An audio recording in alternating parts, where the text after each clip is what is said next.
पूरे देश में 2024 चुनाव चल रहा है और आपको बताते चले कि लगातार कई सीट ऐसी बनी हुई।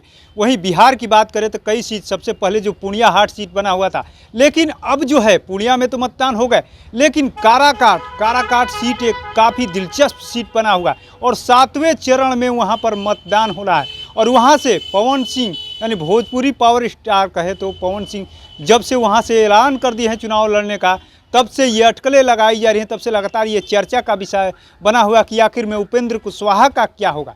आज उपेंद्र कुशवाहा ने पवन सिंह को लेकर के क्या कुछ कहा है, पहले आप सुनिए। सब लोगों के लिए सौभाग्य की बात है। सर, आप काराकाट से प्रत्याशी हैं, पवन सिंह भी वहाँ हैं, क्या लगता है लड़ाई? अरे भैया, हर लोकसभा क्षेत्र से 1 दर्जन, 1.5 दर्जन, 2 दर्जन उम्मीदवार तो होते ही हैं उम्मीदवार, सब लोग उम्मीदवार हैं। आप भी चाहिए तो संविधान में जो है व्यवस्था, उस व्यवस्था के तहत अगर आपकी योग्यता है तो आप भी उम्मीदवार हो सकते हैं, इसमें दिक्कत क्या है।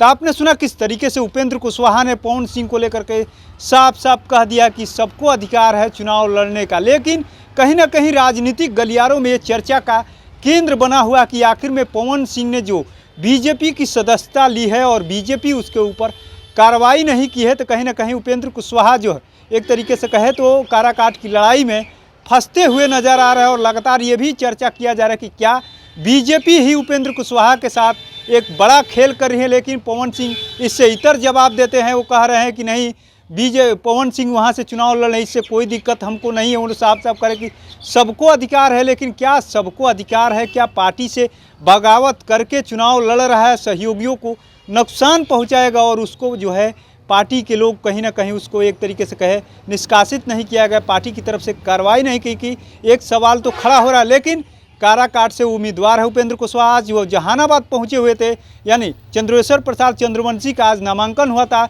उसके बाद से नामांकन सभा में पहुंचे हुए थे। तमाम एनडीए के नेता भी पहुंचे हुए थे। उन्होंने साथ ही चंद्रेश्वर प्रसाद चंद्रवंशी को भी कहा कि हम आ गए हैं, लेकिन हमारे क्षेत्र में भी आप आइएगा, मेरा भी नामांकन है, मेरे यहाँ भी आइएगा। लेकिन सवाल हो रहा कि आखिर में उपेंद्र कुशवाहा को क्या एनडीए के ही नेता फंसा रहे हैं, क्या बीजेपी के नेता नहीं चाहते कि उपेंद्र कुशवाहा काराकाट से चुनाव जीते, क्योंकि इस जनता, कई तरह की जनता के बीच सवाल भी हो रहा है। लेकिन हम आप पर सवाल छोड़ के जाते हैं कि आखिर में क्या बीजेपी जो है उपेंद्र कुशवाहा के साथ खेल कर रही है, या बीजेपी और नरेंद्र मोदी उपेंद्र कुशवाहा की नैया को पार लगाएगी। तमाम चीज़ें हैं जो निकल करके आ रही है, दरपतर निकल के सामने आ रही है। लेकिन कहीं ना कहीं कहा जा रहा है कि नरेंद्र मोदी जो है उपेंद्र कुशवाहा की नैया को पार लगाएंगे। अब देखना ये दिलचस्प होगा कि वाकई में नरेंद्र मोदी जो है उपेंद्र कुशवाहा की नैया को पार लगा पाते हैं, या बीजेपी ही उपेंद्र कुशवाहा के साथ खेल कर देती है।